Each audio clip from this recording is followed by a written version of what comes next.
Graça e paz. Amém. Amém. Quero convidar você a abrir a sua Bíblia no Evangelho de João, capítulo 14. Nós vamos ler a partir do versículo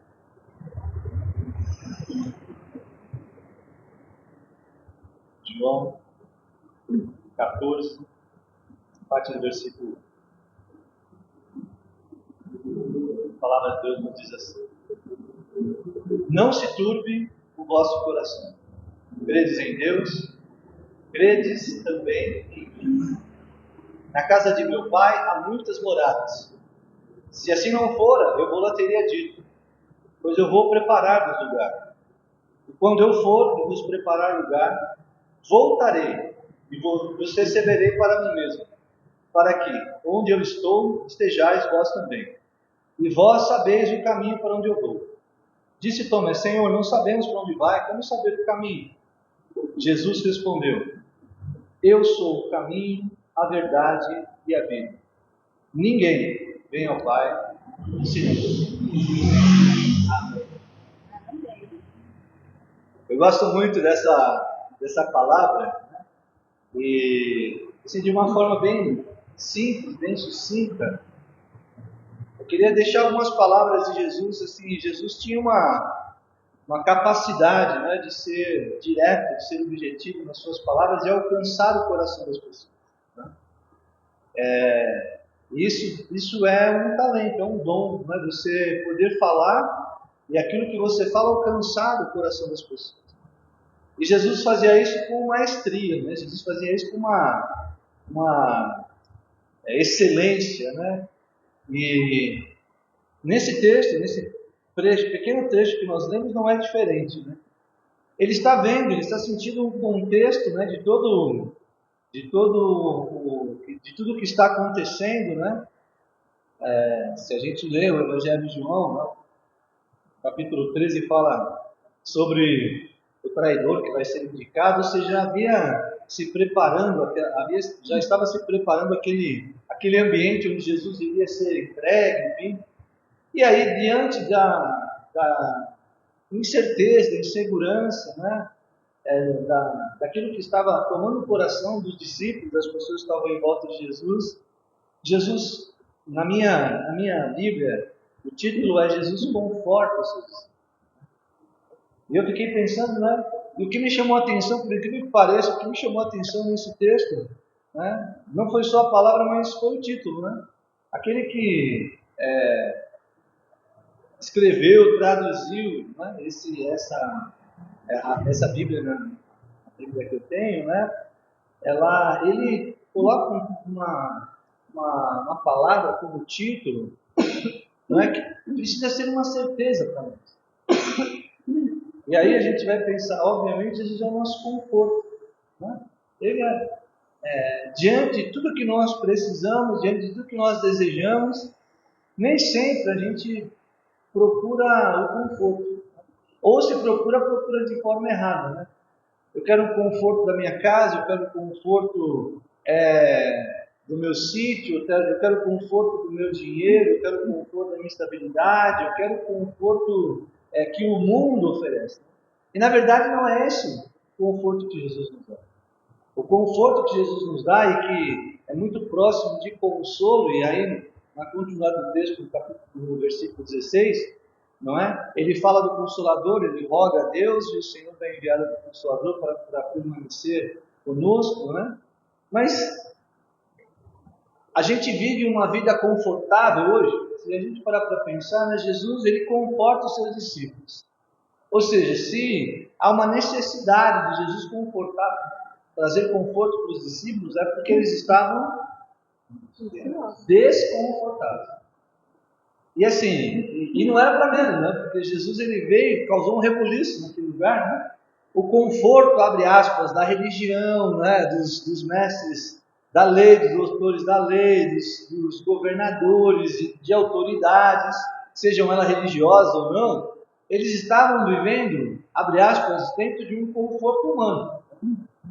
Mas esse conforto humano sem Jesus iria gerar um desconforto espiritual, né? Entenda o conforto humano como o céu e o desconforto humano como o inferno. E aí o desafio que nós temos é esse, né? Porque se eu viver confortável nesse mundo, provavelmente eu estou sendo muito próximo de viver desconfortavelmente na eternidade. Ou seja, o desconforto que a gente sofre hoje, a gente está falando de guerra, está falando de países que lutam por causa de religião, e aí há uma série de coisas envolvidas, né? E apesar de nós estarmos distantes, nós nos sentimos desconfortáveis. Por quê? Né? Porque o nosso conforto é espiritual. E o espiritual ele não se limita ao tempo, ao espaço e ao território. Né? E aí eu entendo, quando a gente fala assim, que nós buscamos a paz, né, nós temos que fazer algo, né, ou devemos fazer algo, por menor que seja, para abençoar e para mudar aquela situação espiritual daquilo. Porque antes de tudo, aquilo é uma luta espiritual. Eu estava vendo um líder muçulmano, não lembro o nome dele agora, me apareceu, a gente vê as coisas na internet e o algoritmo vai mandando coisa para a gente. Né? E esse líder falava assim: nós vamos trabalhar nos próximos anos para ter um prefeito em Nova York, nos Estados Unidos. Se nós conseguirmos um prefeito, em pouco tempo nós conseguimos um presidente. Agora você imagina. Sim, prefeito.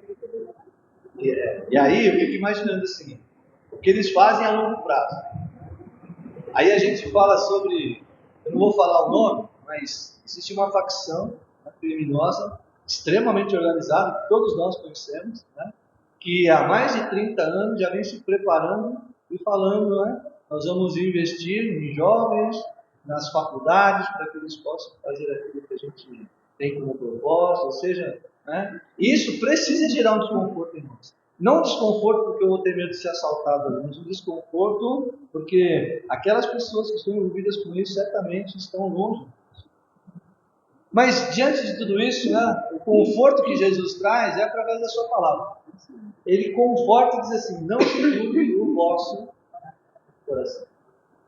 É interessante a gente pensar, né, por que Jesus falou para não se turbar ou não causar, né, pânico, espanto, né, não se alvoroçar, não ter ansiedade no coração. Ele poderia falar assim: não se turbe a vossa mente, não se turbe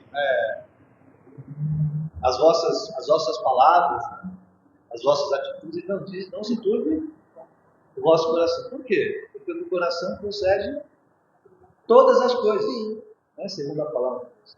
Então o que o Senhor espera de nós, né, e o conforto dele, é que a gente confie, né, e entregue nas mãos dele. Quando Jesus traz essa palavra de conforto para os seus discípulos, e num ambiente de tensão, ele fala assim: não se turbe o vosso coração, não se preocupe, né? Não fique angustiado, ansioso. Ele fala sobre isso em outros textos, mas ele nos dá aqui também a continuidade dessa palavra, é um pressuposto para eu não ter o meu coração angustiado ou conturbado, né, se é que é a palavra. Ele diz assim: credes em Deus e credes em mim. Ou seja, eu só vou ter o conforto do Senhor na minha vida se eu entregar a minha vida e confiar no Senhor. E aí eu lembro do Salmo 37. Entrega o teu caminho ao Senhor, confia nele, o mais ele fará, descansa no Senhor, ele satisfará os desejos do teu coração. A palavra de Jesus ela é muito certeira, né? Ela vem de encontro àquilo que a gente está vivendo, porque e essa é uma realidade, esse desconforto que a gente sente hoje, ele precisa gerar em nós, né, esse desejo de acabar com isso, com aquilo que está trazendo injustiça para este mundo, trazendo violência para este mundo. E como que eu posso fazer isso? Eu vou lá pegar uma arma e tentar fazer alguma coisa, prender alguém? Não dá, né? Humanamente eu não posso fazer isso, mas espiritualmente eu posso. E aí eu lembro de Paulo falando que a nossa arma, a nossa luta primeiro não é contra a carne, contra o sangue, mas contra principados e potestades. Ou seja, A minha luta, ela é espiritual, então as minhas armas precisam ser espirituais também. E quais as armas espirituais que nós temos? Espírito Santo, a oração, né? a leitura da palavra, comunhão com Deus, submissão a Deus, né? E a gente percebe que isso muitas vezes fica meio de lado, né? O mundo deixa essas coisas de lado e quer lutar, né? Quer resolver no olho por olho, dente por dente, né? Quer cancelar, anular o Novo Testamento, viver no Antigo Testamento, né? Até porque no Antigo Testamento o não matarás, você pode bater à vontade, desde que não mate. Se não matar não é pecado. É verdade. O texto é esse. O texto é esse, né? A pessoa pode chegar, se você der, colocar a mão ali, está respirando, ó, não pequei não, porque está respirando aí, não sei até quando. Aí Jesus vem e fala assim, se você ofendeu o teu irmão, você já está pecando.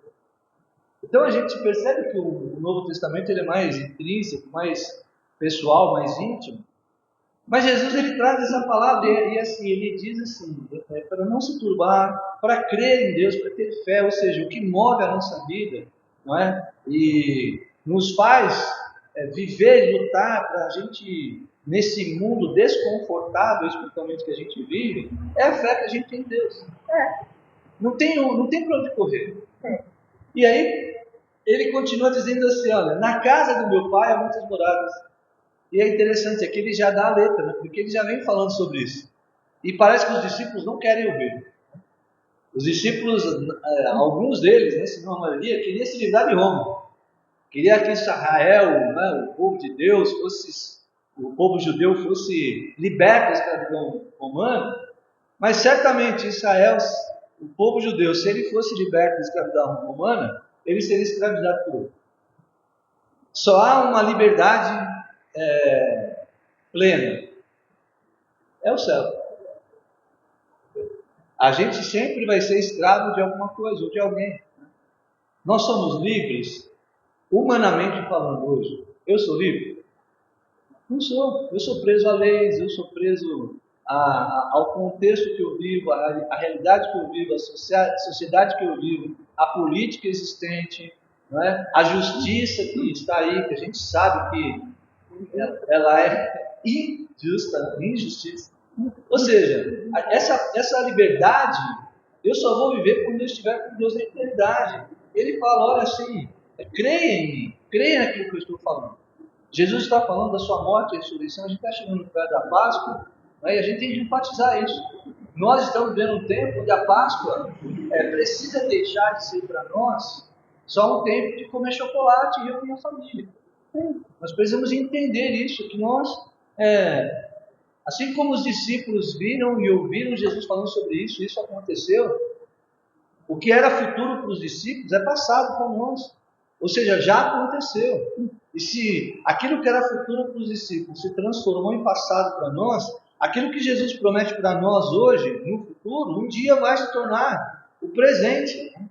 Porque a eternidade para nós não vai ter presente, passado e futuro. Vai ser a vida com Deus. E ele diz, olha, se o meu pai, na casa do meu pai há muitas moradas, se assim não fora, eu não teria dito, porque eu vou preparar um lugar para você.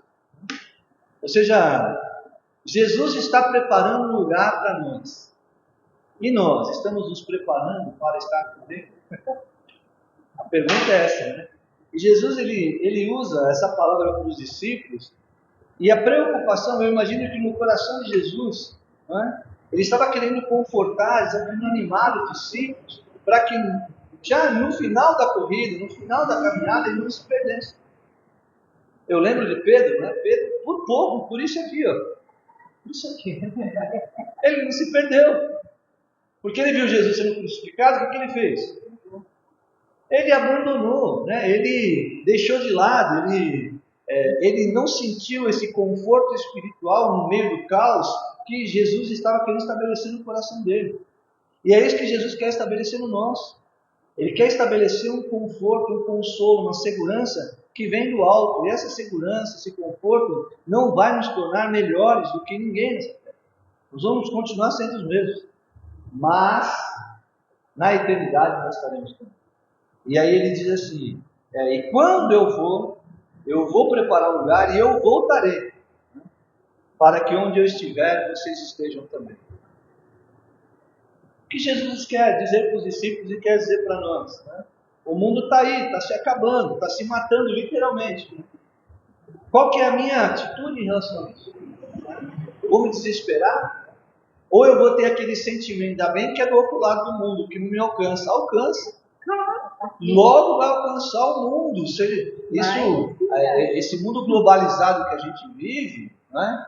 Ideias, princípios, doutrinas, elas estão se infiltrando de uma forma clara e aberta hoje, né? Não é mais embaixo de um bando, não. Hoje você encontra muçulmano no mundo inteiro. Se você andar na Penha aqui, esses dias eu achei estranho. Eu estava saindo do mercado com 3 pessoas, 3 mulheres com uma. Eles já chegaram aqui. Não estou fazendo uma crítica, não estou debochando nada disso, mas é uma constatação. Estamos todo lugar. Com uma doutrina rígida, né, de machista, assim, com todas as características, não é que são execráveis, que são escravocrata? Sim, é algo absurdo, mas e a minha preocupação é assim, uma vez eu ouvi, eu não lembro se foi um bispo, que ele diz assim: o que você abraça hoje, tolera hoje, você aprende amanhã. Ou seja, aquilo que você ouve rumores agora, pode ter certeza que lá na frente vai ser uma realidade. Então você tem que combater agora. De pequenino e se torce a pepino. Mas, para a gente encerrar, eu queria que a gente pensasse exatamente nisso, né? Porque Jesus disse, vocês sabem o caminho para onde eu vou. Jesus estava falando todo o tempo, né? Que ele, do céu, da eternidade, do reino do céu, do reino de Deus. Jesus, na verdade, estava tentando desligar os discípulos das coisas desse mundo, para poder ligar nas coisas do céu. Né? Conectar, linkar, né? São as palavras que a gente usa hoje, né? Jesus estava desconectando os discípulos das coisas desse mundo. Né? Desconectou Pedro da vontade de matar tudo que é soldado. Né? E até o final ele ainda estava com resquício, que cortou uma orelha, né? Mas se fosse um tempo antes, ele cortava o pescoço na orelha. Então, né? E vai saber quantos pescoços ele cortou, né? Mas ele já estava, mas já tinha um resquício ainda, né? E aí então Tomé pergunta, mas como a gente vai saber o caminho? Nós não sabemos onde vai. E aí Jesus traz essa palavra para nós, ela é viva até hoje. Eu sou o caminho, a verdade. O conforto nosso, né? De nós, hoje, é que Jesus ele continua sendo o caminho, a verdade. Nada mudou. Entra ano, sai ano, entra década, sai década, entra século, sai século, e Jesus continua sendo o caminho, a verdade e a vida. E aí que nós possamos também sentir esse conforto no nosso coração. Tá? Deus possa nos confortar espiritualmente, para a gente continuar vivendo nesse mundo desconfortável. Né? Porque você aceitar Jesus como seu Salvador, você passa a viver um conforto e um consolo espiritual, mas também passa a viver um desconforto humano. Já não faz mais parte dessa vida, dessas prioridades, já não são mais as mesmas. Né?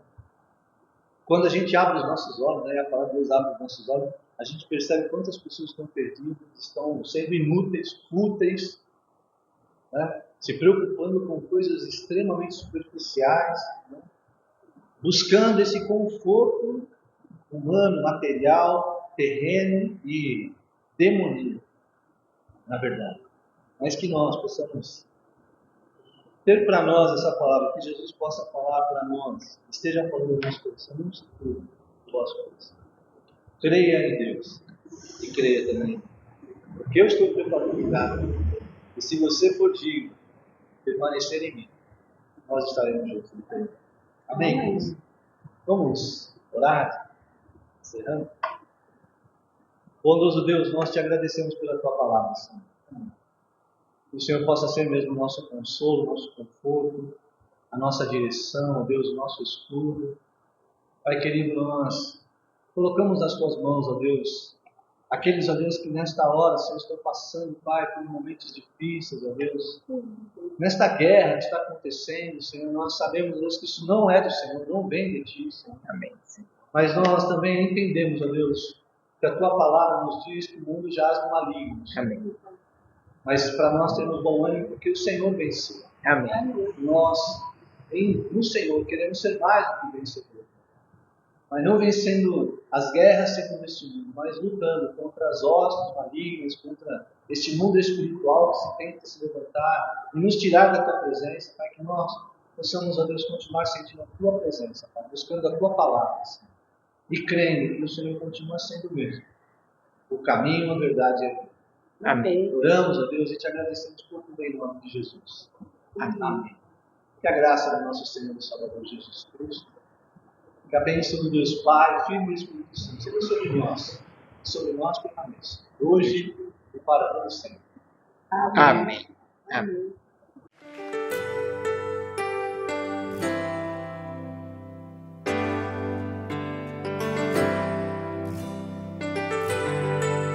Todo o poder foi dado a Ele. Aleluia.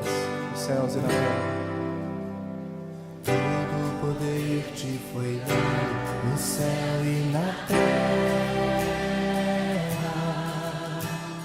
Todo o poder te foi dado.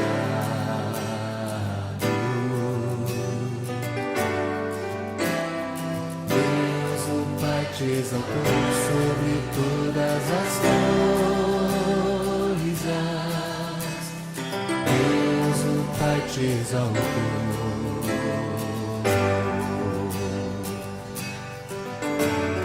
Manifestado em carne, justificado em espírito, visto dos anjos, pregado aos gentios, crido no mundo e recebido na glória.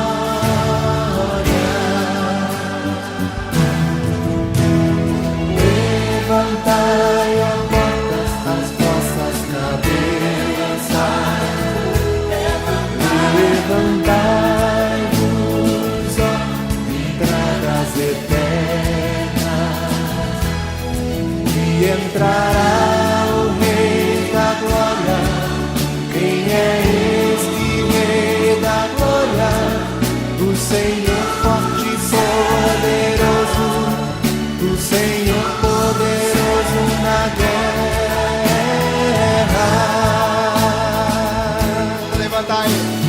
Levantai, ó portas, as vossas cabeças. Levantai-vos, ó entradas eternas, e entrará o Rei da Glória. Quem é este Rei da Glória? O Senhor dos exércitos. Ele é o Rei da Glória.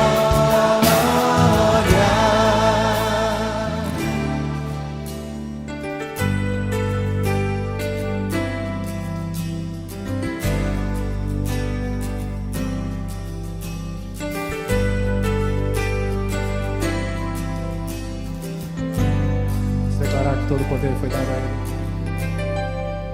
Todo o poder te foi dado no céu e na terra. Todo o poder te foi dado.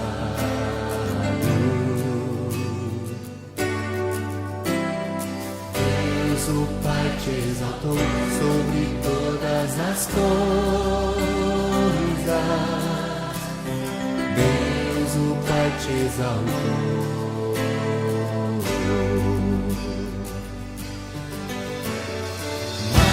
Manifestado em carne, justificado em espírito, visto dos anjos, pregado aos gentios, crido no mundo e recebido na glória.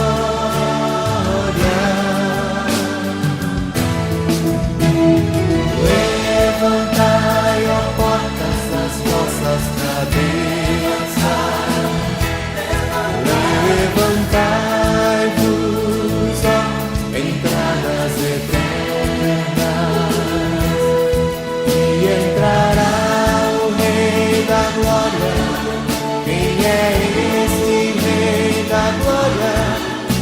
Senhor forte e poderoso, o Senhor poderoso na guerra. Levantai, levantai, ó portas, as vossas cabeças.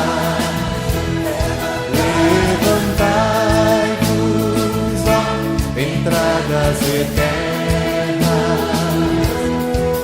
e entrará o Rei da Glória. Quem é este Rei da Glória? O Senhor dos Exércitos. Ele é o Rei da Glória. Vamos declarar o nome do Rei Jesus.